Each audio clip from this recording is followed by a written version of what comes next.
I was speeding as always, but what I didn't notice was that a cop was following me. I was speeding because I wanted to test the helmet of a friend.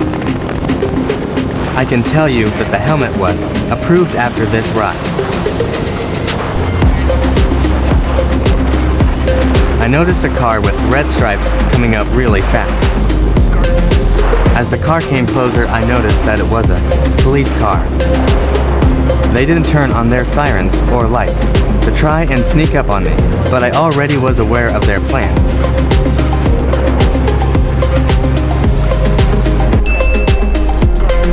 Step 1. Be aware of the cop. There are 2 cars behind me at this point.